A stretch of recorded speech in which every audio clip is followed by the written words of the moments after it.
Trajano e eu, num ambiente muito diferente, felizmente.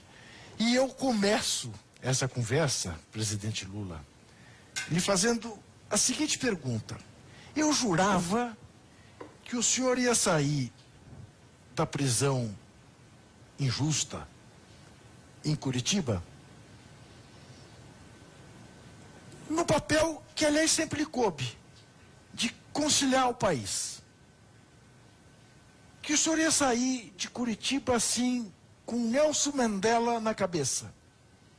E vejo que o senhor saiu muito com a Vila Euclides na cabeça. O senhor está mais para Vila Euclides ou para Nelson Mandela? Não, eu nunca larguei a Vila Euclides. Agora, primeiro, quero te cumprimentar, Juca, cumprimentar Thalita, Trajano, dizer para você da alegria imensa de poder estar aqui, ainda não totalmente livre, porque eu estou solto. Sim. Mas a penca de processo está aí, todo dia surge um. A semana passada mesmo eu recebi informação que o Moro pediu para a Polícia Federal abrir mais um inquérito contra mim por conta de um discurso que eu não sei qual é, porque eu não vi ainda, em que eu dizia que esse é um governo de milicianos. É engraçado porque a pressa que eles têm de fazer o inquérito contra mim não é a mesma pressa que eles têm de fazer o inquérito contra o Queiroz. A pressa com que a Polícia Federal, o Ministério Público me acham, não é a mesma pressa que eles acham o Queiroz ou acham os milicianos, sabe, ou alguém que mandou matar a Marielle. De qualquer forma, eu considero que isso faz parte do jogo deles e eu vou tentar suportar tudo isso de bom humor, esperando a briga jurídica para ver o que vai dar. Mas mais Mandela ou Vila Euclides? Deixa eu te dizer uma coisa, Juca. Essa é uma coisa que muita gente fala, muita gente me cobra, muita gente pergunta se eu estou mais radical. Eu não sou um homem radical, nunca fui radical. Eu, às vezes, sou intransigente nas coisas que eu acredito e alguém, para me convencer ao contrário, precisa ser intransigente e me convencer. Veja, você não tem hoje no Brasil ninguém. Você tem os partidos de esquerda, você pega o PCdoB, o PT, o PSB, se você quiser o PSOL, você pode pegar uma parte do PDT, ou pode colocar o PDT todo, sabe? Você faz a separação que você quiser. Mas você não tem mais. O restante dos partidos são os partidos tradicionais da política brasileira que compuseram o esquema de depor a Dilma e compactuaram com tudo o que aconteceu no processo eleitoral. Eu gostaria de estar conversando com muita gente, porque eu tenho uma preocupação com o Brasil, gostaria de estar encontrando soluções para o povo brasileiro. Se eu tivesse com quem conversar, certamente não tinha 2 milhões de pessoas esperando 2 anos na fila do INSS, porque no meu tempo de presidente, o Marinho era ministro do Trabalho, depois foi o Gabas, o trabalhador se aposentava com 30 minutos. Aliás, o trabalhador não levava documento. Ele era comunicado pela Providência. Senhor Juca, que for, o senhor completou 35 anos de trabalho, o senhor já adquiriu o seu direito de aposentadoria. Seu salário será tanto, quando o senhor quiser, venha na Previdência. E você ia ver, demorava 30 minutos, às vezes 5 minutos. Eu vi esses dias uma foto estampada na capa do jornal Estado de São Paulo, e aí aumenta a minha tesão, sabe, dizendo, o trabalhador se aposenta em 5 minutos. E agora, eu vi nos jornais hoje que vão requisitar 4 mil soldados. 7 mil. 7 mil. Pô, tem tanta gente desempregada, para que pegar outro aposentado para fazer? Porque não pega quem está desempregado para ganhar um salário. 30% a mais. Para tentar refazer, sabe, de fazer a fila. Sem competência. Se o Bolsonaro não sabe como fazer, pede para chamar o Gabas está na Bahia ajudando, pede para chamar o Marinho, pede para o ministro conversar com o Pimentel, que foi ministro da Previdência também, foi senador, conversa com alguém 2 minutos para falar que é eu que não quero conversar. Eles é que deveriam falar, não sabemos como fazer. Pelo amor de Deus, ajuda a gente, porra. A gente ajudaria, sabe? Eu cuido da Previdência Social quando eu era diretor do sindicato. Em 1972, Juca, em que a gente dava entrada na aposentadoria, a gente esperava era 3 anos. 4 anos não saía. Presidente, deixa agora, eu quero te dizer o seguinte, eu vou responder a pergunta direta agora do Mandela. Sim.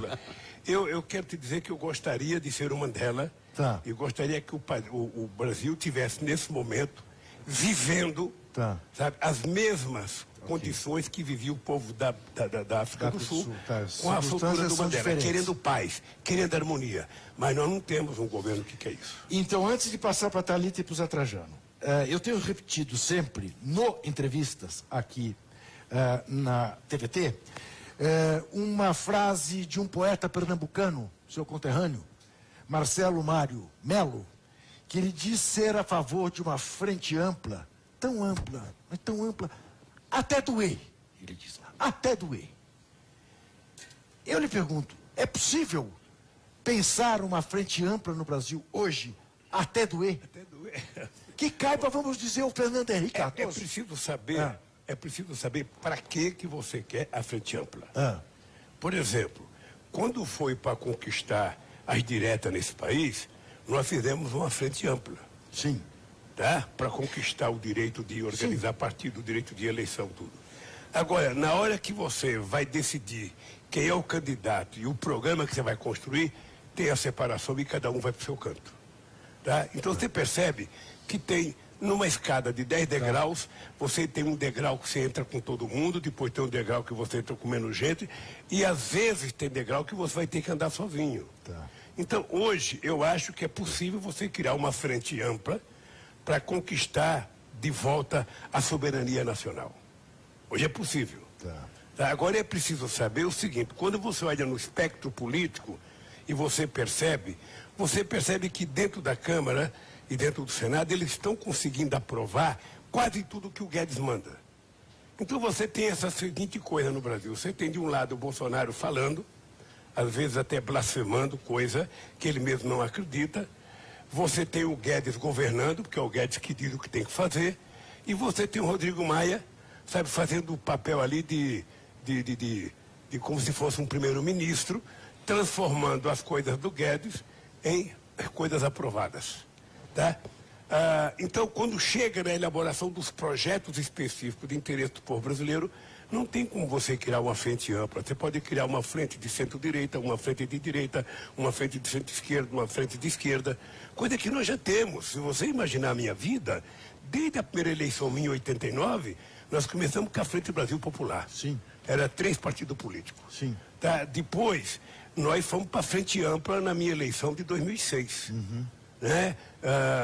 Em 2002 eu já tinha o Zé Alencar como vice, que era do PR.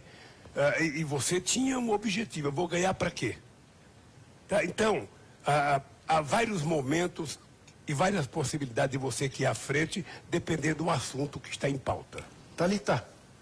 Ainda nessa questão da frente ampla, com a eleição de Bolsonaro, esse eixo político ele foi deslocado, né? Tanto é que agora se fala na possível eleição, na possível candidatura de Luciano Huck como fazendo parte de uma centro-esquerda. Então, esse eixo está deslocado.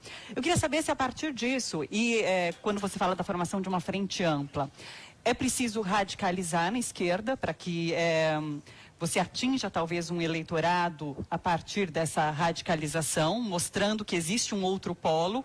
Se você precisa manter esse espírito conciliatório, falando com talvez pessoas, por exemplo, você já disse numa entrevista no passado que você não teria como formar a parceria, formar essa frente com pessoas que apoiaram o impeachment de Dilma Rousseff no passado. Você agora falaria com essas pessoas para formar essa frente ou de fato é necessária uma radicalização da esquerda? Thalita, vamos tentar repor o seguinte. O Luciano Huck, ele não representa a centro-esquerda, ele representa a Central Globo de televisão. É isso que ele representa nesse momento. Porque do lado da esquerda você tem o Ciro Gomes, que tem um partido que tem um posicionamento historicamente de esquerda, ou de centro-esquerda. Você tem o Flávio Dino, que é candidato, o Ciro, que é candidato. Você tem o Haddad, sabe, e o PT, que poderá ter candidato.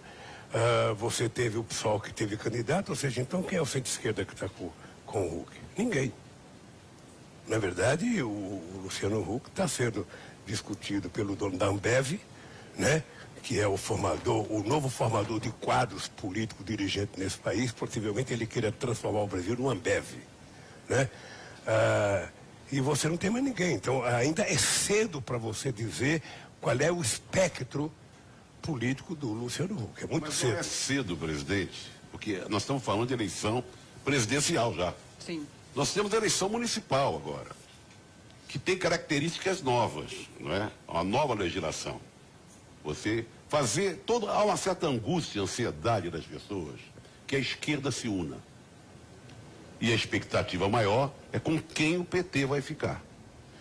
Então se fala muito que o PT pode apoiar o Freixo no Rio, a Manuela Dávila no Rio Grande do Sul, mas essa legislação eleitoral que se aplica agora complica um pouco, porque você tem, não para a cabeça de chave, mas embaixo, para vereador, essa coligação é complicada. Não tem mais coligação. Não tem mais coligação. Mas como é que vai se armar isso Juca, agora, na próxima? Porque vai fazer quase 2 anos. Quando tiver a eleição municipal, vai ter metade do governo Bolsonaro quase.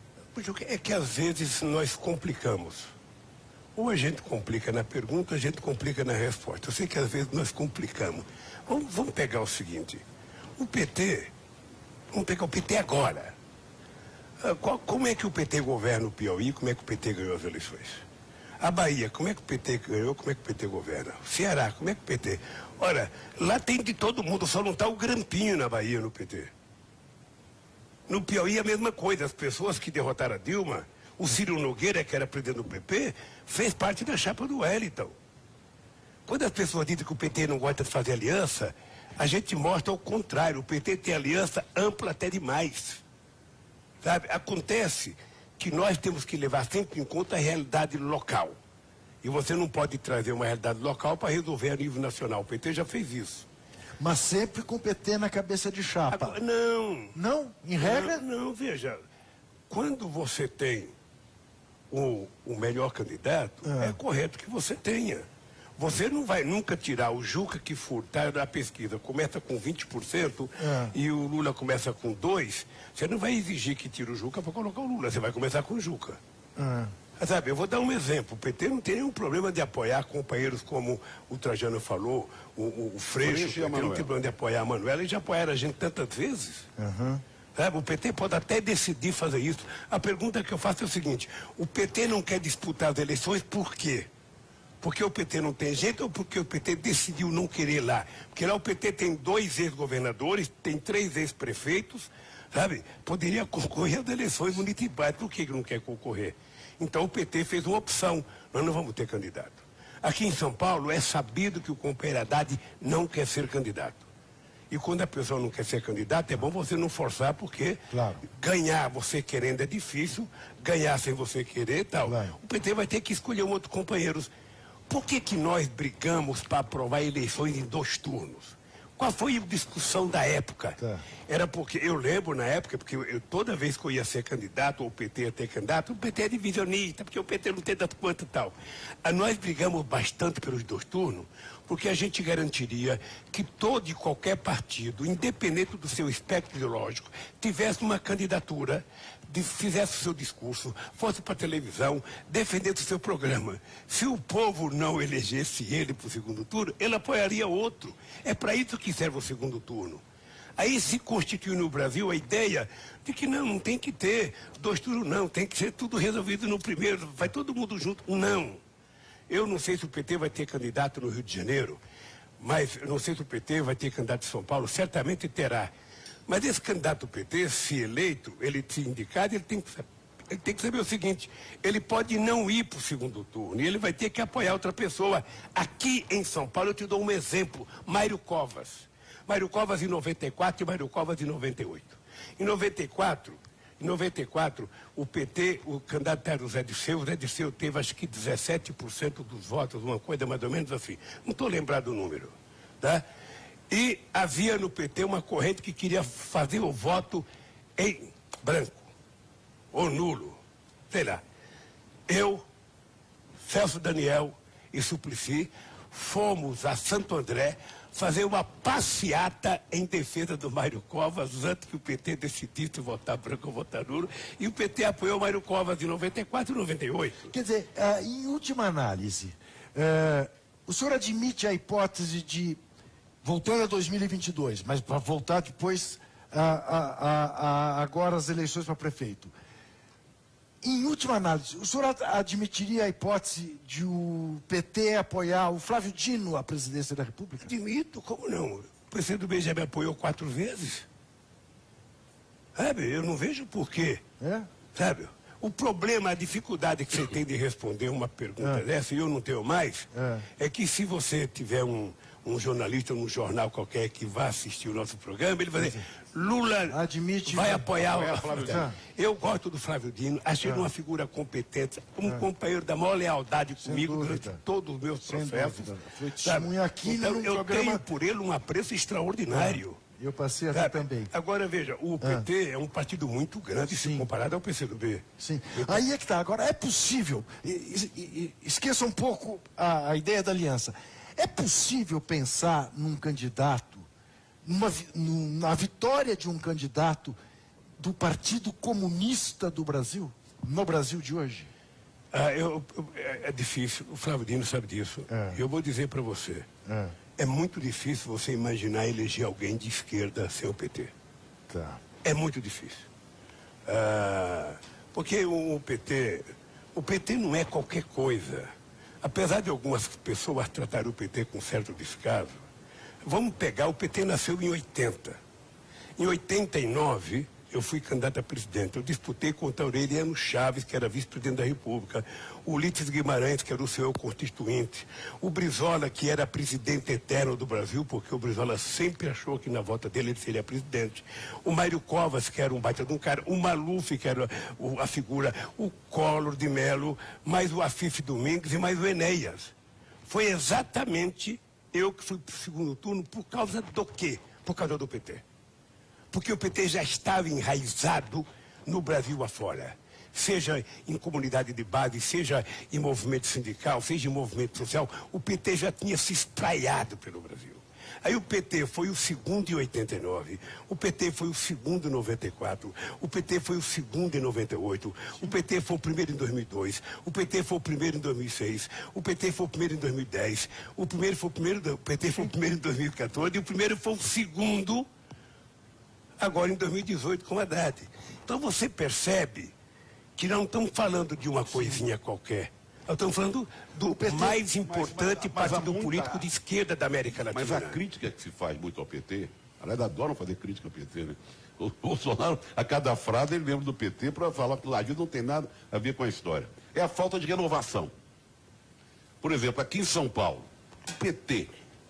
Você acredita que com esses pré-candidatos o PT chegue a algum lugar aqui em São Paulo, na eleição? Olha, quem sabe a gente tem uma novidade. Eu quando fui candidato em 1982 a governador do estado, eu, 2 anos antes, jamais tinha imaginado ser candidato a alguma coisa. Eu tinha tanta gente na rua nos meus comícios, eu dava tanto autógrafo, que eu cheguei no comício final do Pacaembu, eu estava convencido que eu ia ganhar as eleições. Tal era a quantidade de gente. O Estadão publicou uma pesquisa dizendo Lula tem 10%. Eu achei que o Estadão era mentiroso, não sei das contas e tal. E eu achei que eu ia ganhar. E muita gente saiu do comício falando, porra, tá mentindo o jornal. E eu só tive 10% mesmo. Eu fiquei muito frustrado. Então, veja, nós agora vamos lançar candidato. Os candidatos que estão aí, Zaratina é deputado há bastante tempo, o Nabuc é vereador há muito tempo, Padilha foi ministro da Saúde, ministro aqui da Secretaria, deputado federal, o Gilmar Tato foi deputado estadual, deputado federal, foi secretário da Marta, foi secretário do Haddad. Ora, então, essa gente tem currículo para ser candidato. É preciso saber se vai conseguir transformar esse currículo em apelo popular. Mas o senhor gosta mais da Marta? Não é que eu gosto mais da Marta, eu tenho um profundo respeito pelo histórico da Marta com o PT. E eu não misturo as minhas divergências políticas e ideológicas com a minha relação pessoal. Claro. Tá? Eu já disse que eu gosto da Marta, já disse que eu respeito a Marta, sabe? A Marta, quando não era petista, concedeu muitas vezes a casa dela para a gente fazer muitas coisas. O fato dela ter saído do PT, porque se desgostou do PT, ela queria que eu fosse candidata a presidente da República, sabe? Fez reunião e eu não quis ser, eu mostrei para ela que ela estava errada, ela dizia que errado estava eu, sabe? E depois que deu tudo, não queria, eu falei, tá vendo que eu estava certa, tá vendo que eu estava certa, sabe? Ela saiu ofendendo o PT. O que eu disse outro dia? Bom, depois que inventaram a palavra desculpa, Todo mundo tem um direito a se recuperar e a Mas votar. a militância que Sabe, eu conheço não quero, não, é perdoa, lógico, Marcos. eu sei como é que se comportam os Depois de militares. entregar flores para Janaína, Eu sei como é que se ficou comportam os complicado. militantes, sabe por quê? Porque eu, em 1985, o PT tinha apenas 5 anos de idade e a gente expulsou do PT Ayrton Soares, que era Bete líder, Mendes. baita de um deputado. A gente expulsou Bete Mendes, que era deputada e uma puta de uma Foram artista expulsos da juntos, Globo. né? Bete Mendes, Foi, Ayrton sim, Soares. sim. A gente expulsou 3 de 8. Isso. E o pessoal dizia que o PT ia acabar, o PT ficou mais forte. Então, outra Trajano, para terminar essa parte da aliança, veja, eu não tenho nenhum problema em apoiar um candidato de outro partido político. Eu não tenho nenhum problema. O que é importante é o seguinte, é que as pessoas não podem, se você pegar o prefeito de Aracaju, ele foi eleito pelo Marcelo Deda. Marcelo Deda era o prefeito, poderia ter apoiado o outro companheiro do PT, não, apoiou um cara do PCdoB. Mas, presidente, Numa qual é o- demonstração que não tem uma coisa definitiva. Qual é o critério para a escolha de um candidato? Porque aqui em São Paulo, por exemplo, uma pesquisa divulgada hoje mostra que, por exemplo, Guilherme Boulos estaria à frente de Gilmar Tato, um possível candidato aqui em São Paulo. De fato, você acabou de dizer que é muito difícil eleger alguém da esquerda nesse momento aqui no Brasil. É fazer o debate ou colocar alguém para vencer? Eu imagino o seguinte, querida, não se iluda com pesquisa. Sabe, o Guilherme Boulos, ele tem recall de uma campanha presidencial. Quando um exército entra em guerra, que é um partido político, depende os generais que você tenha, os soldados que você tenha, depende, sabe, os aparatos militares que você tem espalhados pelo bairro. E o PT é um grande partido aqui em São Paulo. Se você pegar o mapa eleitoral de São Paulo, você vai perceber que você tem um cinturão vermelho em volta de São Paulo, que é muito mais fácil o PT recuperar, se o PT tiver um discurso correto. Recuperar. E como vai recuperar? Hein? E como recuperar? Indo para a rua e falando, o PT, a única coisa que o PT tem que fazer é o PT confirmar, afirmar por que existe o PT. Para que o PT foi criado? O que o PT fez nessa cidade? Você tem dúvida de que foi Marta e Luiz Erundina e Haddad os melhores prefeitos de São Paulo? Você tem dúvida? É só pegar os dados, pega as obras, pega as escolas, pega as benfeitorias da cidade. Você vai perceber. O Dória foi bem, né? Quem? O Dória foi um belo prefeito. Mas nesses Mas a últimos coisa- anos, então, a gente viu a então- construção de um antipetismo muito deixa eu lhe forte, falar, que não, vai não influenciar. existe. Não existe essa história de antipetismo. Agora tem o antiflamenguismo. Aqui no Brasil sempre teve o anticorintianismo. Sabe o seguinte, como o PT é muito forte, é normal que quem é mais forte, você trabalhar na TVT, você lembra, ou deve ter ouvido, quando eu era presidente do sindicato, a gente só falava da Volkswagen. Não era porque a gente gostava da Ford ou da Mercedes, era porque a Volkswagen era a maior empresa, tinha 40 mil trabalhadores, então tudo era Volkswagen. O PT é muito grande, por isso as pessoas falam contra o PT. Mas veja, você tem que pegar o histórico eleitoral desse Mas ele estava país. falando de como recuperar esse prestígio na rua. Fazendo campanha. Fazendo campanha. O PT tem soldado, tem militante para ir para a rua, em cada bairro, em cada conjunto habitacional, mostrar. Primeiro, eu acho que o PT precisa começar uma campanha defendendo o legado dele. O que o PT já fez na cidade. Depois o PT tem que mostrar o que foi feito nessa cidade no governo federal do PT. Porque eu tenho certeza, e se você pegar o dado você vai ver, que eu trouxe muito mais benefício para São Paulo com o Serra governando do que o Fernando Henrique Cardoso trouxe com o Mário Covas. Eu trouxe mais dinheiro para São Paulo com o Kassab governando do que eles trouxeram para os candidatos deles. Isso me lembra uma questão. Eu me lembro perfeitamente que quando eu visitei, não quando fui fazer a entrevista, quando eu o visitei lá em Curitiba, o senhor me disse que estava vendo muita televisão e que o senhor estava convencido de que era necessário fazer como aqueles programas de TV que o senhor via dos pastores, dos evangélicos, repetindo, martelando as mesmas coisas. Vejo que o senhor hoje tem esta preocupação em relação a conversar com os evangélicos. Faz parte desta recuperação essa conversa? Veja, eu não distingo a pessoa que eu vou conversar, se ele é evangélico, se ele é católico, se ele é ateu. Não distingo. Eu vou conversar com o ser humano. Tá. E se esse ser humano mora num bairro e você tem um legado construído naquele bairro, você primeiro precisa fazer a pessoa entender que tem aquele legado que foi um governo que construiu, que tem um partido que ajudou a construir. Aí depois você vai então fazer a proposta do que você pretende fazer de novo. Tá? É importante lembrar, eu vou só para rememorizar a cabeça fértil de vocês, é o seguinte: o Haddad ganhou as eleições para prefeito contra o Zé Serra, sabe? Quando o companheiro Zé Dirceu estava sendo julgado. O julgamento foi feito, eu não sei se premeditado ou não, durante o processo, e ele ganhou as eleições. Tá? Nós perdemos 2016 no maior processo de acusação, eu diria, de condenação de um partido político. Sem dúvida. E eu digo para os meus companheiros do PT que eu acho que nós perdemos porque nós não tivemos coragem de ir para a rua se defender. Porque quando você leva teu cachorrinho para passear, se o maior late, ele enfia o rabinho no meio das pernas, ele já perdeu. Ele, por menor que ele seja, ele tem que latir. Ele tem que se fazer respeitar. E em 2016, ô Juca, só para você ter ideia, o PT não quis fazer comício em Santo André, em São Bernardo, em Diadema, em Mauá, em São Paulo, em Guarulhos, em Campinas, em Osasco. Não quis fazer, sabe por quê? Porque as pessoas estavam receosas de ir para a rua. Então faltou rua, faltou Faltou enfrentar a situação. E agora é necessário que isso aconteça. Quando você tem uma doença grave, quando você tem uma agressão grave, quando você não se esconde, você enfrenta. Eu, por exemplo, resolvi enfrentar a Lava Jato. Eu precisava provar. Ainda não provei de tudo, porque ainda vai descobrir umas coisas, que o Moro era mentiroso. Eu precisava provar que o Delanhol era mentiroso. Sobretudo nas acusações contra mim. E quero provar. Vai demorar mais 5 anos, mais 10 anos, não tem problema. Eu vou viver muito, viu, Juca? Eu sou teimoso.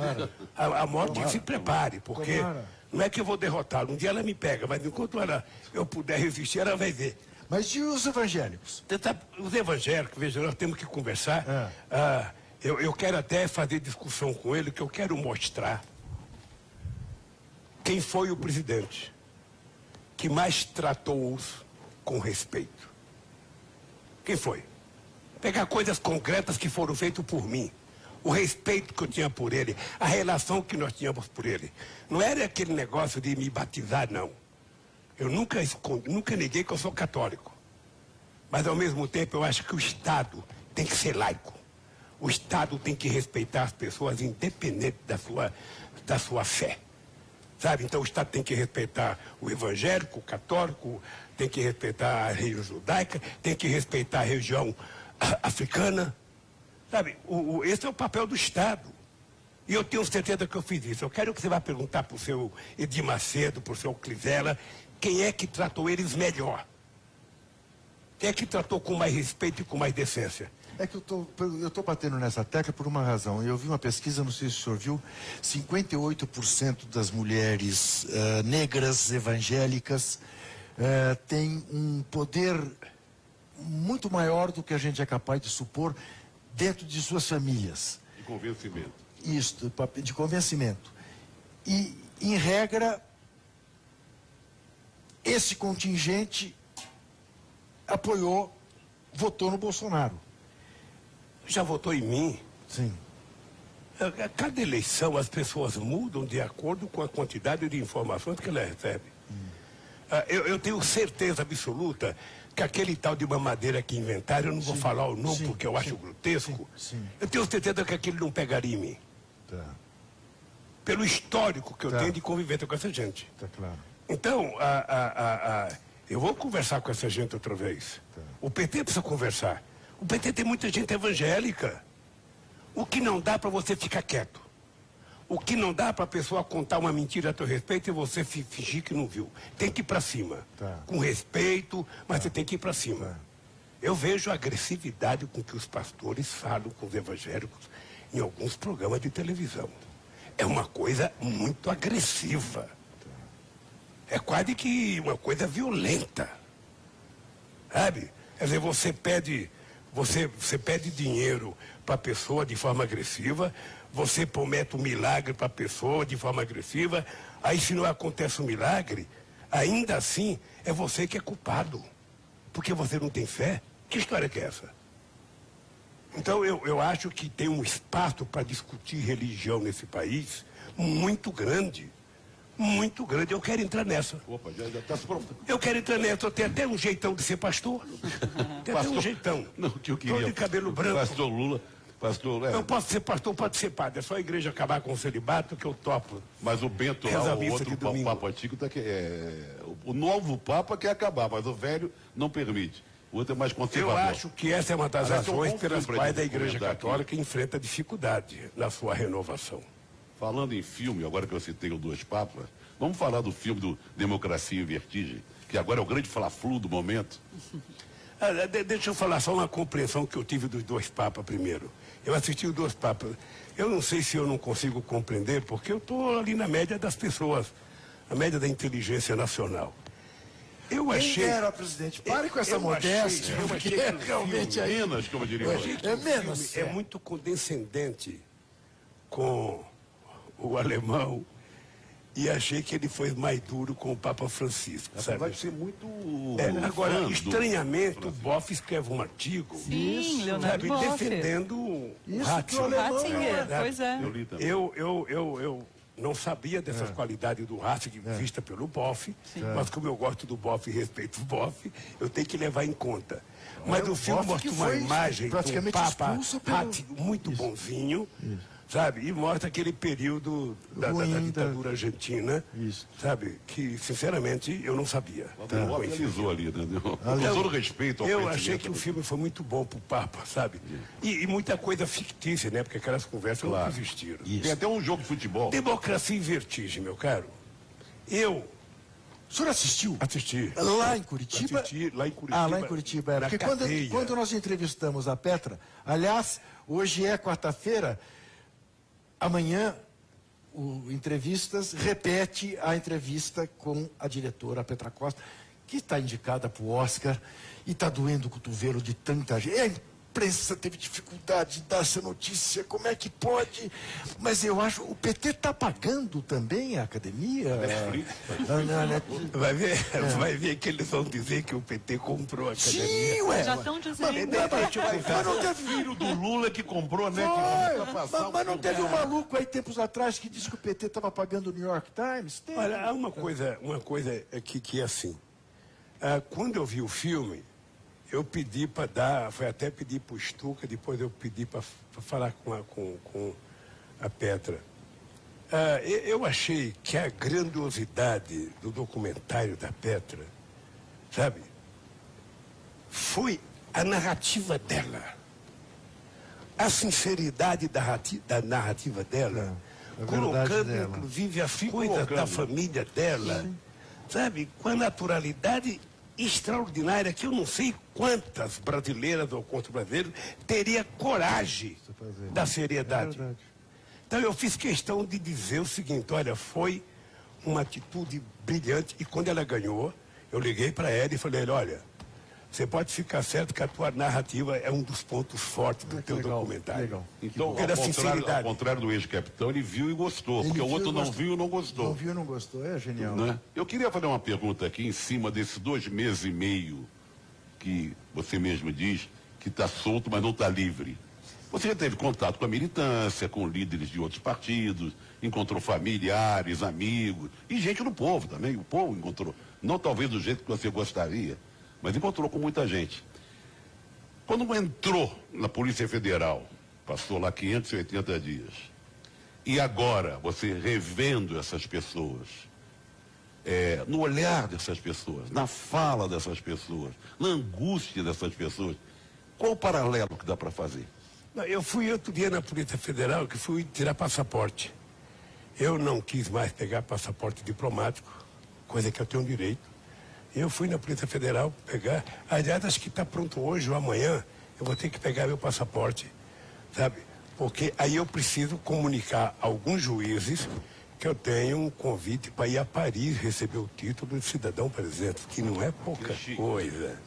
Que não é pouca coisa. Então, eu estava querendo fazer uma visita à Alemanha, eu estava querendo fazer uma visita à Inglaterra, eu estava querendo fazer uma visita à Espanha e a Portugal. Depois eu gostaria, sabe, de com um tempo mais para frente, ir a Harvard, aonde o Moro vai tanto, o Deolé vai tanto, falar um pouco deles. Espero que eles tenham coragem, quando eu estiver lá, eles compareçam para me vaiar, porque eu quero dizer o que eles são, na verdade. Sabe? Então eu vou tentar conquistar o meu direito de viajar e vou continuar brigando pela minha liberdade plena e pelos meus direitos políticos. Mas e o encontro com essas pessoas? Deixa falar uma coisa assim para você. Eu acho que eu trabalhei muito bem na minha cabeça a prisão. Eu, durante os 580 dias que eu tive lá, eu em nenhum momento permiti ter qualquer começo de depressão. Tudo para mim que acontecia, por pior que fosse, eu tinha na cabeça que tinha muita gente do povo pior do que eu. Então eu não tinha que reclamar. Eu estava com saúde, eu tinha um colchão para dormir, embora me doesse as costas, eu tinha cobertor porque me levavam de fora, eu tinha papel higiênico porque eu comprava, eu tinha, sabe, sabonete porque eu comprava, eu bebia água potável porque eu comprava, eu comprava meu café. Então, toda vez que tinha uma coisa aí, eu falava, eu estou melhor que o povo lá fora. Então, eu tenho que estar aqui preocupado com o povo e não preocupado comigo. Quando eu saí num período esquisito, que é esse período de Natal e Ano Novo, sabe, em que você tem muita gente viajando, não tem nenhuma atividade, e tudo eu fiz das atividades que eu tinha. Fui marcar o meu 1000º gol lá no campo do Sem Terra do Floresta Fernando. Tinha um juiz importante lá, chamado que vai ser juiz da FIFA na Copa do Mundo, o tal de Juca Kfouri. E eu estou me preparando agora para começar a viajar ao Brasil. Eu não quero começar a viajar ao Brasil com raiva, falando mal de ninguém. Eu quero começar a viajar ao Brasil falando das coisas que eu acho que tem que acontecer no país. Eu poderia te dar um exemplo seguinte. Não é possível aceitar que esse país tenha gente passando fome outra vez. Não é possível. Sabe? Em nome de tudo que possa ser sagrado, não é possível um país do tamanho do Brasil ter gente passando fome. Não é possível o presidente da República ficar regateando se vai dar 1.039 ou 1.045 de aumento do salário mínimo. Ele só tem que saber que no meu governo o salário mínimo aumentou 74%. Ele só tem que saber que no meu governo, 94% das categorias de trabalhadores que fizeram acordos salariais ganharam acima da inflação. Ele só tem que saber que é possível e é bonito as pessoas tomarem café, almoçar e jantar todo dia. Ele tem que saber que esse país, o aposentado já se aposentou, a gestante já recebeu o auxílio natalidade e o doente fez uma perícia médica e, sabe, em 5 dias, 2 dias, 3 dias. No tempo do Fernando Henrique Cardoso levava 10 meses porque não tinha perito. Sabe, ele mandou embora por causa de uma greve. E agora, sabe, quando nós entregamos o governo, a aposentadoria já era feita em 30 minutos no máximo.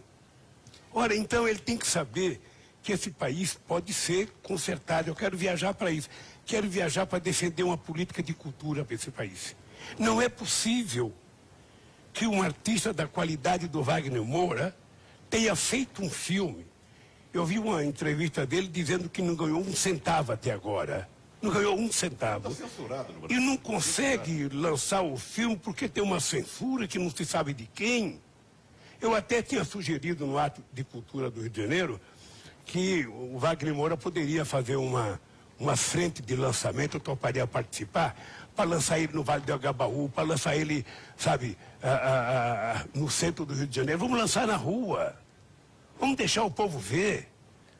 E vamos mostrar a mediocridade de um governo que acha que pode ter o direito de censurar um filme porque está contando uma parte da história que ele não gosta. Desculpa a dureza, mas você acha que existe alguma forma de interesse por parte do presidente da República em pensar em tudo isso? Porque o que me parece é que a agenda econômica cria problemas e eles tentam resolver de alguma forma. Mas existe interesse em discutir esse tipo de pauta, em discutir a fome da população brasileira, sendo que Bolsa Família não vai ter o mesmo orçamento, vai ter um orçamento menor do que tinha o ano passado, por exemplo? Thalita, veja, o ideal seria que alguém, quando assume o posto de presidente da República, se despisse de todo o preconceito, de toda a raiva, de todas as bobagens que ele poderia pensar e ele saber que ele agora é um presidente de 210 milhões de pessoas. E que ele tem que tentar, sabe, atender todas as pessoas. E ele teria que pensar que atender, sobretudo, pelas pessoas mais carentes. Para isso que o Estado existe, é para cuidar das pessoas mais pobres. Não é para cuidar do setor financeiro como o Guedes está cuidando. Não é para destruir direito trabalhista como eles estão destruindo. Não é para fazer uma sociedade acreditar que trabalhar no Uber é ser empreendedor. As pessoas trabalham com Uber porque as pessoas não têm possibilidade de ter um emprego formal, com carteira assinada, com previdência social, com 13º, com férias. É por isso que as pessoas vão trabalhar no Uber, porque não tem o que fazer. Engenheiro já foi vender suco de laranja na Praia de Santos. Como diz, Sabe? não sei se o senhor conhece um youtuber que a garotada gosta muito, chamado Felipe Neto. Ele exatamente fez uma crítica à precarização do trabalho, agora chamado no Brasil de empreendedorismo, dizendo que o empreendedorismo no Brasil estava se confundindo com sobrevivência, que na verdade era subemprego. O senhor concorda? É isso mesmo? É que as pessoas novas não compreendem isso. Na década de 50 e de 60, tinha muitas mulheres que trabalhavam em casa. Pegava nessas fábricas de costura, pegava roupa, short, camiseta, cobertor para costurar em casa. Costurava para Sabe, fora. costurava para fora. No final do mês não ganhava nenhum salário mínimo. Se ficasse doente não tinha nenhum benefício, não tinha férias, não tinha descanso, não tinha Natal, não tinha Ano Novo, não tinha nada. Nós brigamos que nem uns malucos para dar direito a essa gente. E eles agora tiraram tudo isso, querem que as pessoas voltem a trabalhar, achando que um cara que está entregando pizza de bicicleta é empreendedor. Sabe, então, gente, sabe o que acontece? Não pode tratar o povo como se fosse palhaço. Presidente, Obviamente não se que o pode cara- mais deduzir do imposto de renda e o INSS da empregada doméstica. Deixa eu só terminar essa questão do Uber, porque é delicada. O cidadão vai trabalhar no Uber porque no Brasil predomina historicamente a teoria do que é melhor pingar do que secar. Sabe, se você, Thalita, ficar desempregada e tiver gente para você cuidar, você vai trabalhar de qualquer coisa. Você vai trabalhar, você vai ganhar 1/3 do que você ganha, você não tem direito a nada, mas você vai trabalhar, você tem que levar o leite para casa. Então, é normal isso, é normal. Esse dia eu estava conversando com um motorista do Uber, que ele tinha um carro e ele vendeu o carro. E ele agora está trabalhando alugando o carro. Ele paga 1.600 de aluguel no carro e ele consegue tirar de 1.500 a 1.600, que é a parte dele. Sabe? Mas obviamente que ele, quando trabalhava, ganhava pelo menos o dobro disso. Então, essa gente está vivendo da forma mais precarizada possível. As pessoas aceitam trabalhar. Você acredita numa insurgência popular por conta disso? Não, veja, como eu não aconteceu acredito por por outros conta motivos na disso. América do Sul? Eu acredito que nós temos que fazer com que o povo, sabe, se mobilize e vá à luta para voltar a conquistar seus direitos. Eu não sei, Thalita, você deve ter essa informação, porque você entrevista muita gente do movimento sindical, mas, Juca, nós tivemos, desde a quebra do Lehman Brothers até hoje, nós tivemos 165 países que tiveram mudança na legislação trabalhista. 175. Só 3 teve alguma melhorinha, o restante foi tudo para pior.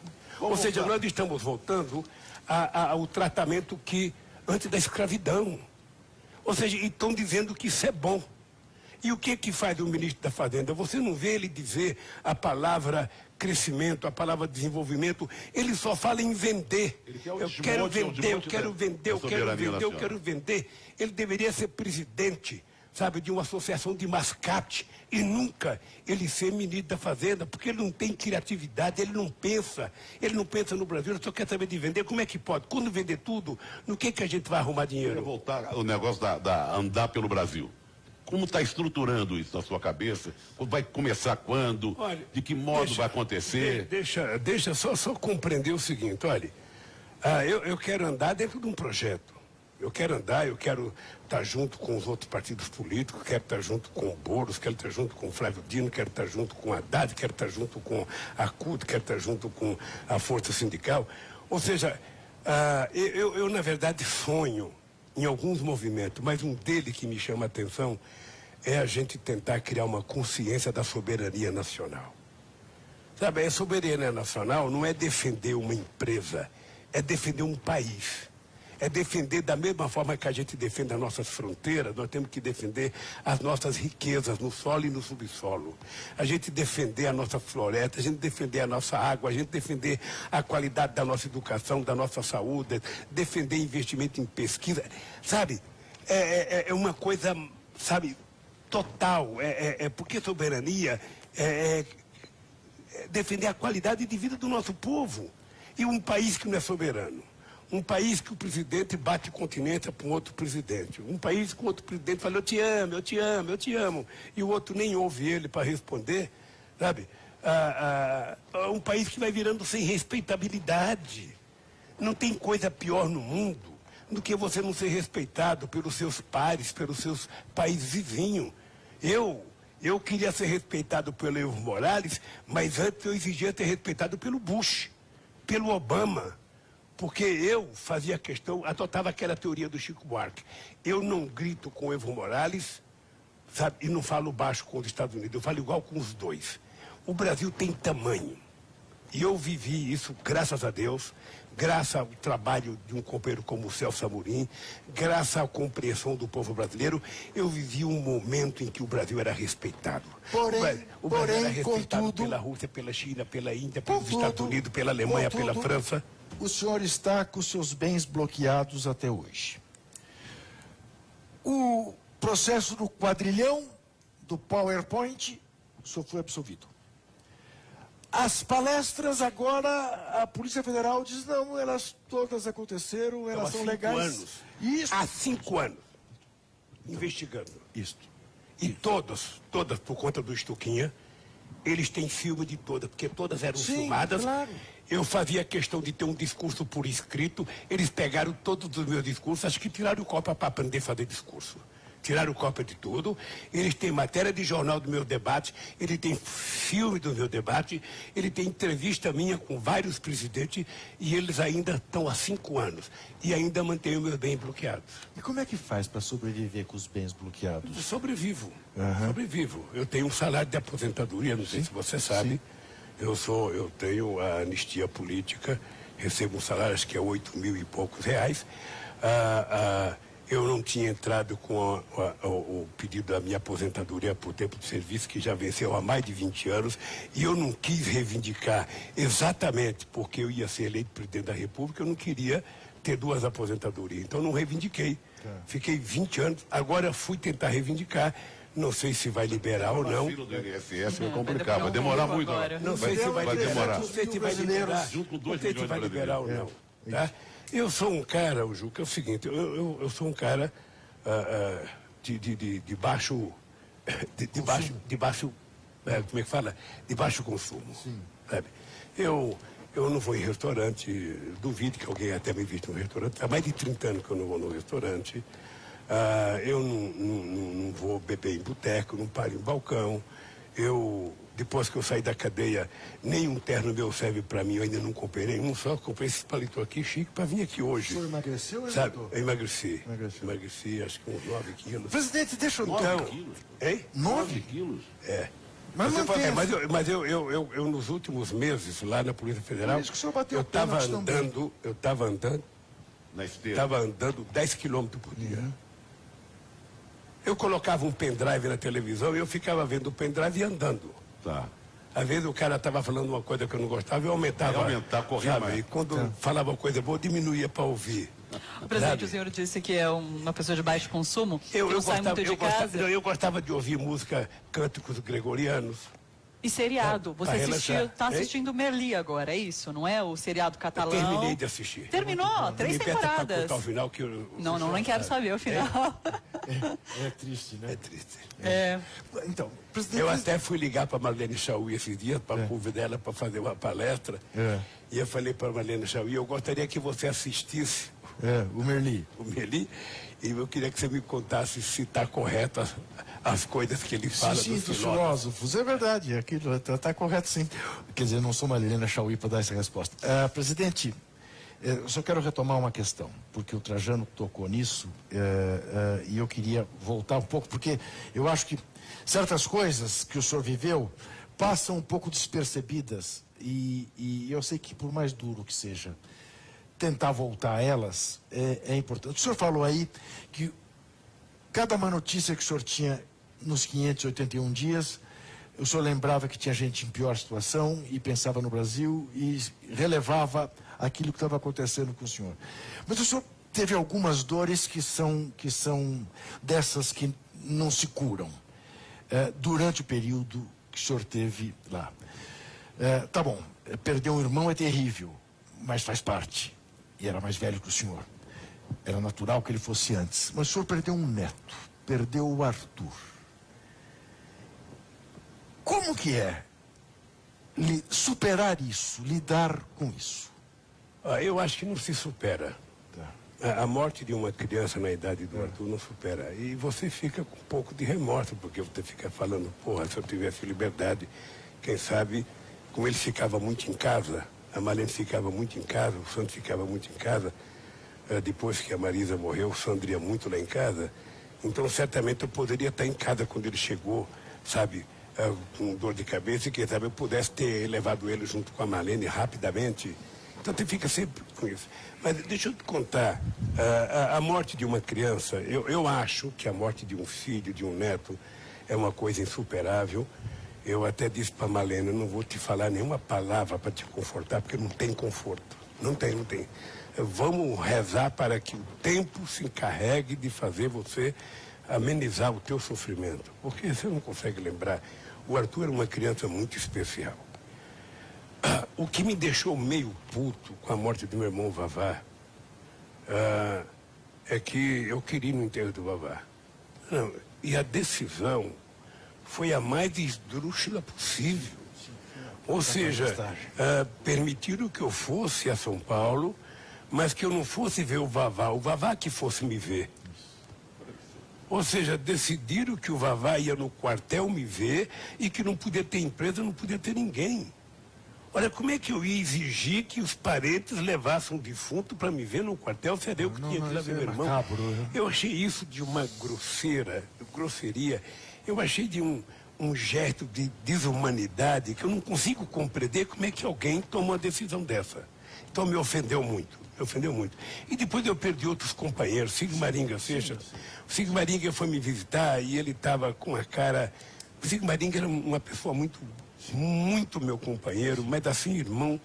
E ele estava triste e às vezes ele queria começar a chorar e eu, nesse dia, fiquei bravo com ele. Falei, Sigmaringa, é o seguinte, ó, se é para você vir me ver para chorar, não venha. Não venha. Não quero tristeza aqui. Porra, 15 dias depois o cara morre, cacete. Sabe? O doutor Gu, que era o médico que fazia acupuntura, puta merda, uma pessoa que eu nunca pensei que fosse morrer, de tão saudável que ele era, morreu. Teve um câncer e morreu. Foi na China e não conseguiu. Então, Juca, a gente vai aprendendo. A gente vai aprendendo a lidar com esse sofrimento, sabe? Eu, às vezes, não ia tomar banho de sol porque o tempo estava feio. Ao invés de ficar puto da vida, eu falava, porra, tem tanta gente que não consegue tomar banho de sol. Tem tanta gente que ainda mora em caverna na China. Pô, por que eu tenho que ficar lamentando? Presidente, e o Corinthians, que falta ele faz ou lhe fez o Corinthians no seu dia a dia? Bom, lá a gente não podia ver esporte porque só tinha TV aberta. Você só via, sabe, alguns programas chatos pra cacete. Mas você via o futebol do Corinthians, de vez em quando tinha o futebol. Eu fiquei triste, o Corinthians está muito ruim. Sabe, eu sou de uma tese em que o time de futebol precisa compreender a lógica do Real Madrid, a lógica do Barcelona, a lógica dos times ingleses. Ou seja, se você quer lotar o estádio, se você quer ganhar dinheiro, se você quer vender camiseta, você tem que ter um time bom, porra. Eu saía da minha casa na Vila Carioca para ver o Santos jogar. Aqueles, só para dar uma ideia, Santos e São Paulo, em que o Pagão estreou no São Paulo. 4-1 sabe? São Paulo. E que São Paulo ganhou de 4-1 com o Santos fugindo de campo. Pelé foi expulso, depois caiu Durval, depois caiu o Mengão, depois caiu. Eu estava lá porque eu gostava do bom futebol. Eu fui ver o Palmeiras jogar muitas vezes, porque o Palmeiras tinha um timão. Palmeiras do Luxemburgo em 76, então, sabe o que acontece, gente? Os times têm que ficar bom para o pessoal ir no campo, lotar o estádio. Veja o jogo do Real Madrid, o jogo do Barcelona, está tudo lotado. O Flamengo está lotando. Era uma maravilha ver o jogo do Flamengo no Maracanã. Era um espetáculo. Agora, por que o Flamengo está assim? Porque o time está bom. Ele sempre jogou no Maracanã.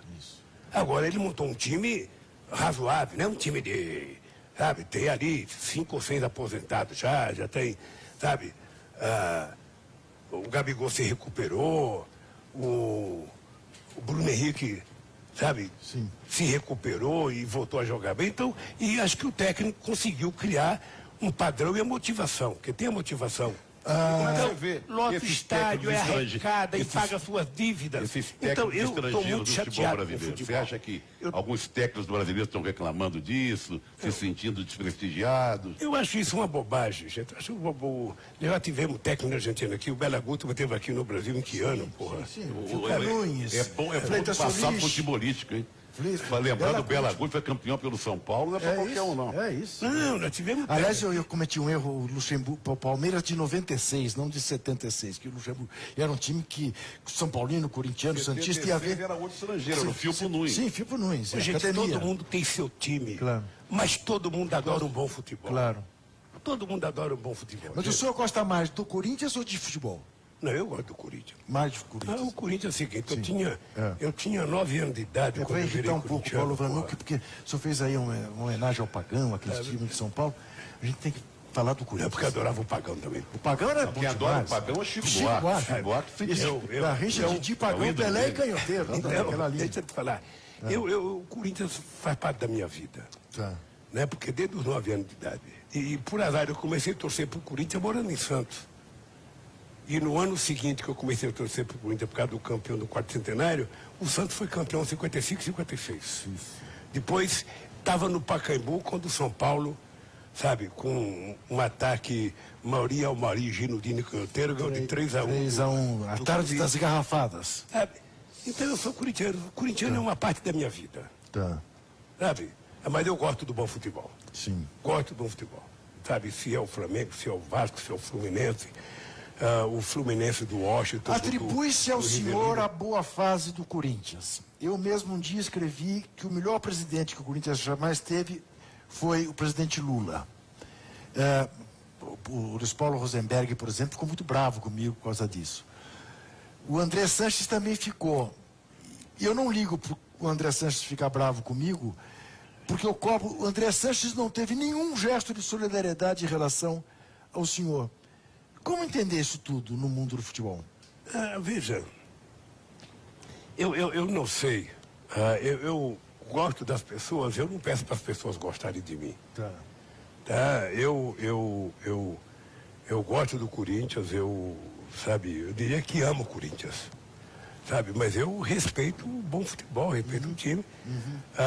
Eu agora tive preso, eu recebia recado de companheiros que o André tinha mandado um abraço, que o André tinha falado e tal. Sabe, o dia que ele me procurar, eu continuo sendo amigo do Andrés. Sim. Sabe?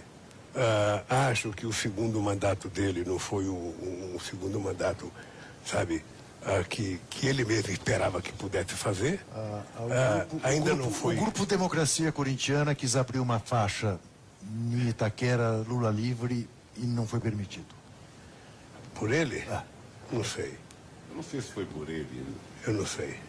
não sei se foi exatamente por Eu não ele. sei, mas de qualquer forma, gente, de qualquer forma, sabe o que acontece? Eu sempre tive uma boa relação com o André. Então, eu não conversei com ele desde o dia 7 de abril de 2018. Então, quem sabe a gente se encontra um dia desse e a gente possa Mas voltar o a senhor teve conversar. alguma influência mesmo na gestão do Corinthians? Porque não tive. atribui Itaquera ao senhor. Não tive, é uma bobagem que se inventou. Sabe, se inventou a bobagem que tinha mandado construir o Taqueirão, que eu tinha feito. Eu, na verdade, queria que o Morumbi fosse a sede da Copa do Isso eu sou Mundo. testemunha. Sabe, queria o Serra e o Kassab não queria, sabe? Depois o Corinthians começou a construir o estádio, se inventou que aquele estádio ia abrir a Copa do Mundo do meio para frente. Foi. Que se exigiu que se gastasse dinheiro que não poderia gastar. A FIFA exigiu um elevador particular, o presidente da FIFA, uma parte popular, mandar para aquele lugar, porra, fazer coisa particular e o Corinthians ficar com a dívida. Depois, sabe o que eu penso? Eu não conheço detalhe, Mas eu acho que o Corinthians, em algum momento, foi presunçoso e não resolveu o negócio da publicidade logo do estádio. Eu acho que, sabe aquele negócio, eu posso mais, eu vou ter mais, eu vou ganhar mais, sabe? Eu não vou casar com a Thalita porque eu vou encontrar 50 mulheres mais bonitas. Não apareceu mais bonita. E a Thalita não casou com a pessoa. Então, meu caro, foi isso. E se o time não tiver bom, não vai arrumar. Se o time não tiver bom, não vai arrumar. Vai arrumar mesmo, então. Gente, Agora já era. Você é anticorintiano. hein? Antes não, é a verdade. Não, liga gente, pro olha, cara dizendo que ele é acho Estou respeitando vocês. Não, ele não está respeitando. Esse papo assim de Tem corintiano aí, vou te contar. Tricô que vocês estão fazendo. Não, mas eu com posso esse falar, time. eu tô andando preocupado agora, sabe por quê, Trajano? Porra, nós estamos vendendo moleque com 16 anos e comprando velho com 35. É isso. Não pode ir para frente. Esse dia eu vi até o Kaká dar uma entrevista, o Kaká falou, porra, eu fui embora com 23 anos, ainda é cedo pra gente ir embora, poderia ser um pouquinho mais. Poderia jogar aqui até Pelo um menos 20 uma Copa poucos do anos. Mundo, você disputar uma Sabe? Copa, duas. Porque senão a molecada vai e volta pra cá, daqui a pouco você vê o Tite fazer uma convocação e você não conhece ninguém. Ninguém. Onde jogava aquele cara? Aí você vai pro YouTube procurar onde jogava aquele cara, que time que ele era. Sabe, não é correto isso. Com o futebol brasileiro não é correto. Se bem que lá também, você pega os times melhores da Europa, você vai perceber que tem 10 estrangeiros no time de titular, não tem quase nenhum. Sem dúvida nenhuma. Sabe? Os ingleses, principalmente, E são também seleções. atrapalha o crescimento do futebol lá. Mas o problema é o seguinte, é que o futebol é uma máquina de produzir dinheiro, né?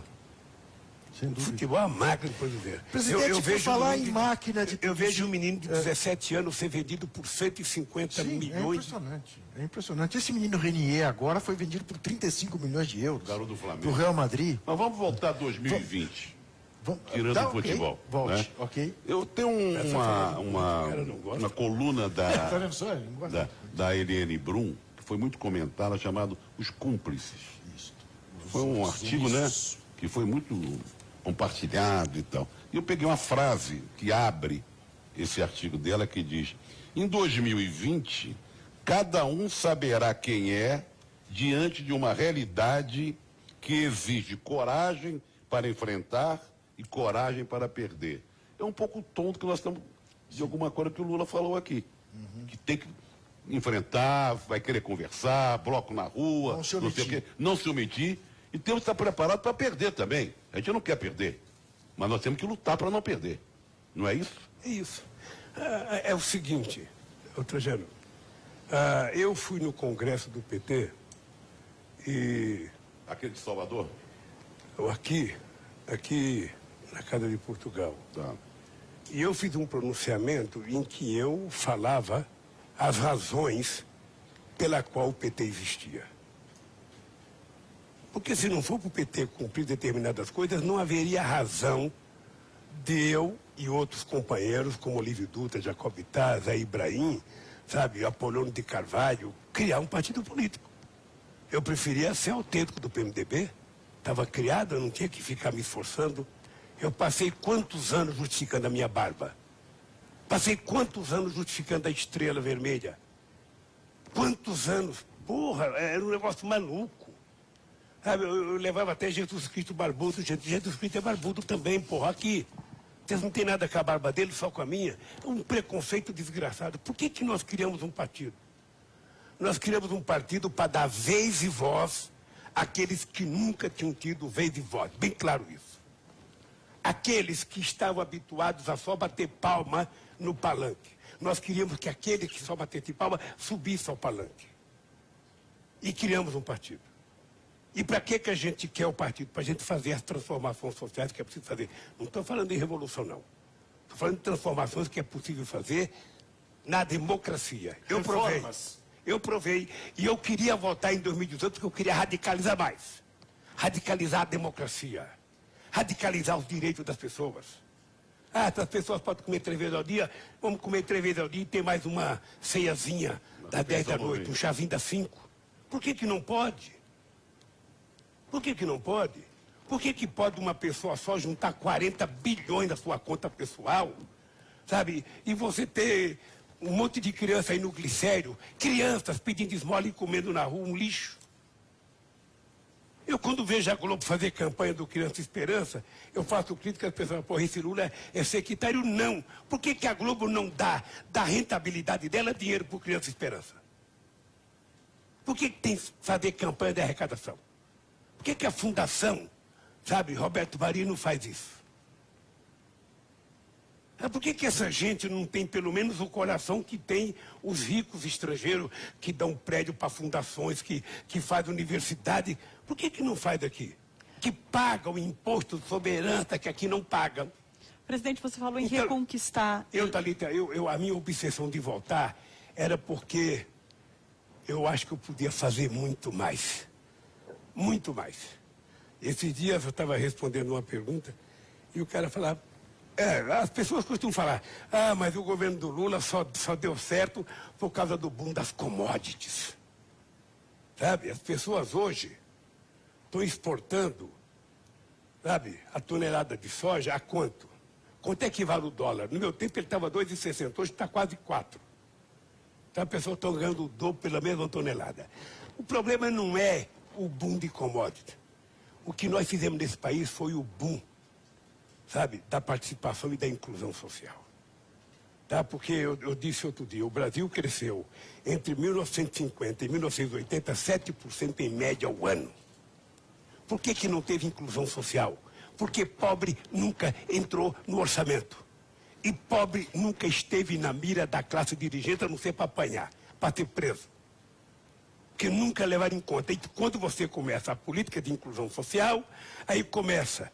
nos bares, a classe média mais fina, dizer, porra, o aeroporto parece uma rodoviária, tá cheio de pobre. Você vai lá, tem cara com mala, tem cara que não sabe entrar no avião. Você viu, eu fui no Ibirapuera, tava cheio de pobre lá participando, sabe?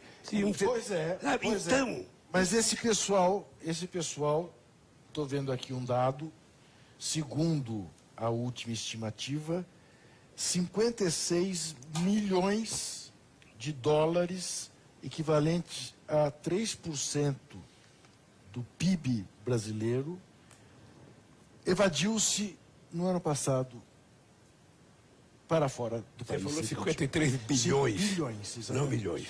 Bilhões. Ô, Juca, eu não gosto de falar porque muita gente fala que eu sou muito crítica à imprensa. Veja uma coisa, o ufanismo que alguns setores da imprensa estão fazendo para tentar mostrar que o Brasil está dando certo é de uma coisa alucinante, de tamanha mentira.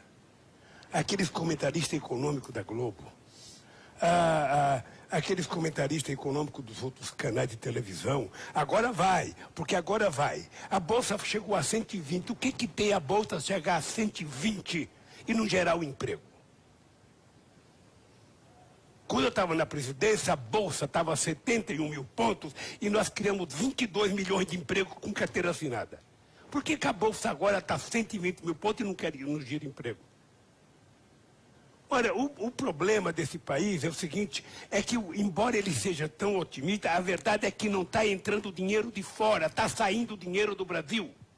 Os caras estão vindo na Bolsa especular e vão embora.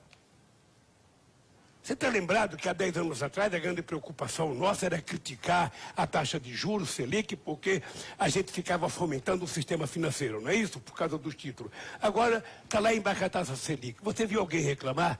Não, sabe por quê? Porque os bancos não estão ganhando mais dinheiro com título.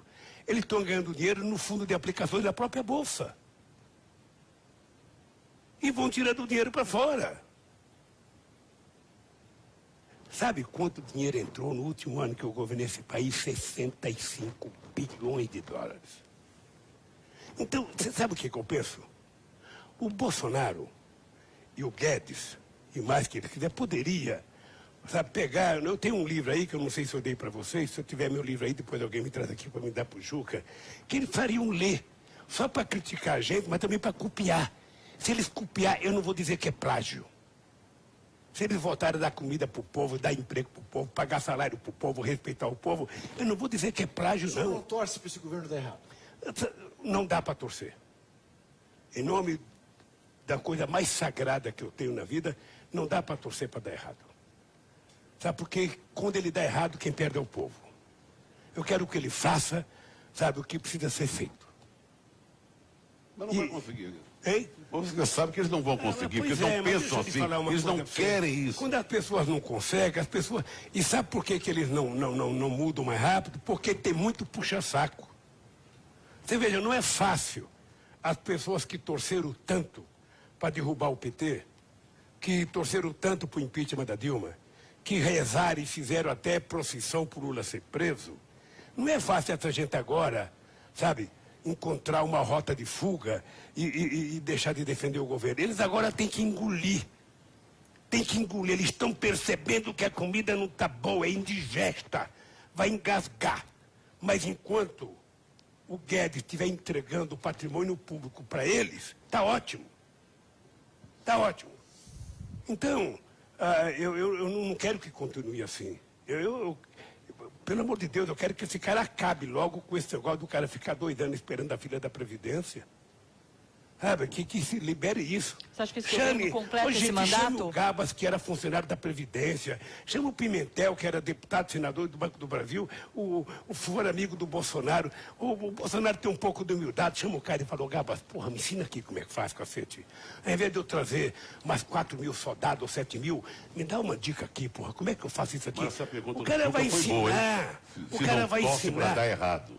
Você disse que não. Eu estava dizendo, e o Fernando Henrique Cardoso teve uma greve da perícia médica da Previdência Social. O Fernando Henrique Cardoso acabou com a perícia médica, sabe, pública, e contratou terceirizado. Quando eu cheguei na presidência, você sabe que o cara se machuca, ele fica os primeiros 15 dias por conta da empresa, depois ele passa para a Previdência. Se não tem perícia, esse cara não volta a trabalhar. Se ele não volta a trabalhar, quem está pagando é a Previdência. É o dinheiro público que está sendo gasto com uma pessoa que poderia ter voltado a trabalhar. Demorava de 9 a 10 meses cada perícia. Nós recontratamos o pessoal da Previdência Privada e nós fizemos uma mudança e criamos um número 35. O cara do Iapoque é o Chuí. Ele ligava 35, ele marcava a consulta dele no perito e passamos a marcar no máximo em 8 dias aqui na região mais conturbada de São Paulo. Tinha lugar que era marcado no mesmo dia. Salário gestante, aposentadoria por tempo de serviço, tudo era feito quase que automático.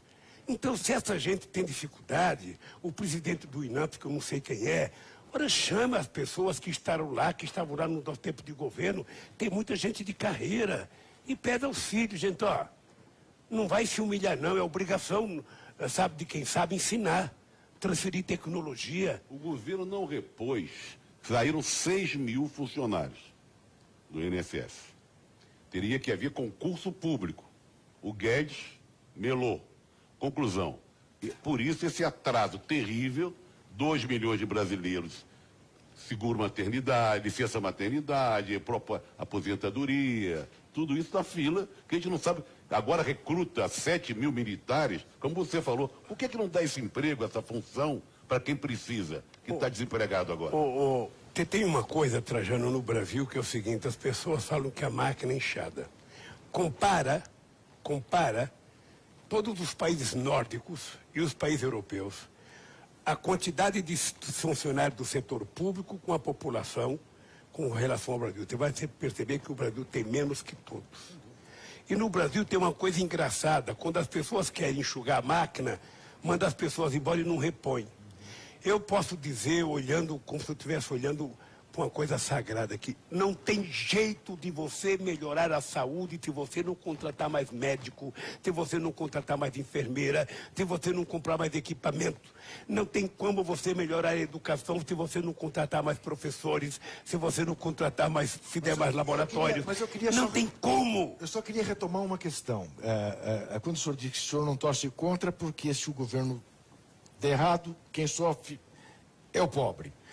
Eu tenho um amigo que, assim que o Bolsonaro ganhou a eleição, cunhou para mim a seguinte frase. Se esse governo der errado, vai ser uma merda. E se ele der certo, também vai ser uma merda.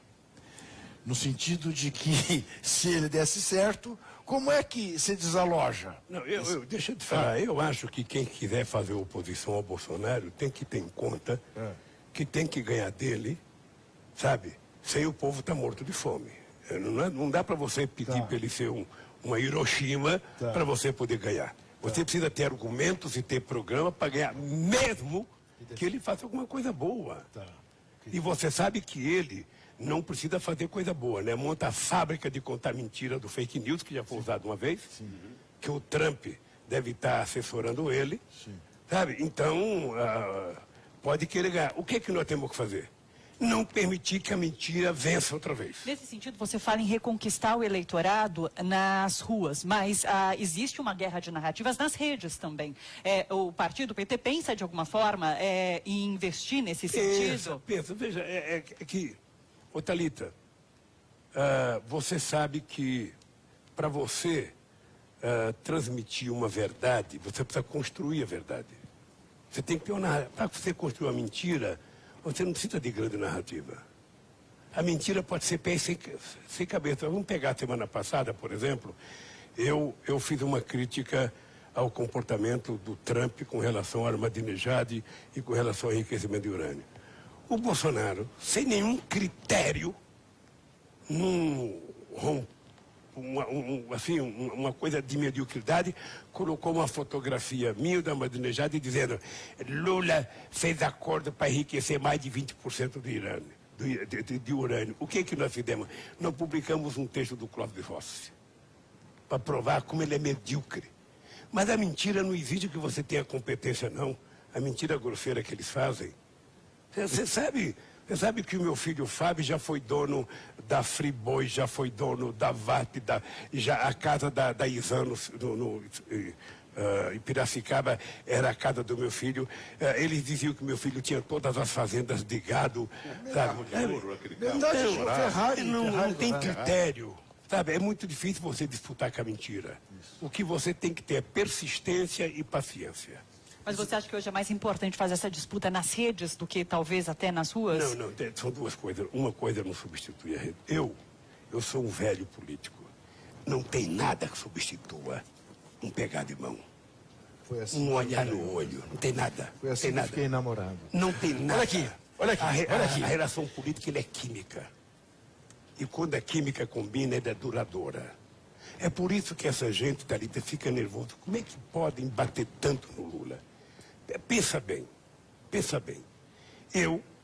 Quantos anos faz que eu apanho? Se você pegar as 4 revistas brasileiras, tirando a Carta Capital, você vai perceber que eu já devo ter mais de 100 capas contra mim. Se você pegar os jornalões, você vai perceber que eu tenho pelo menos umas 300 primeiras páginas de cada um contra mim. Se você pegar o Jornal Nacional, só o Jornal Nacional já tem mais de 400 horas contra mim. Se você pegar o Bom Dia Brasil, Boa Tarde, não sei das quantas, a Record, sabe? O Aécio não aguentou uma capa da Veja. Uma capa da Veja, o bichinho se escondeu, sabe? E eles sabem que eu não tenho uma relação fictícia com a sociedade. Eu tenho uma relação de sangue, sabe? Eu tenho relação com as pessoas, sabe, de muitos anos. E não é de restaurante chique em São Paulo, não. É de comer em acampamento. Sabe, é de conviver com ele na porta de fábrica, nas greves. Então essa relação não termina assim. Então você não tem noção do orgulho que eu tenho, sabe, que vai passar para a história como uma das coisas mais fantásticas, que foi aquela vigília na porta da Polícia Federal. Aquela gente, poderia ter gente humilde, sabe, fica lá 580 dias com sol, com chuva, com frio, com calor, sendo ofendida, sabe, por ex-delegado da Polícia Federal que é lá, por vizinhos que denunciavam, e aquela gente não arredou o pé, cantando todo dia, bom dia Lula, boa tarde Lula, boa noite Lula. É um negócio que não tem preço. Isso não é possível fazer pagando.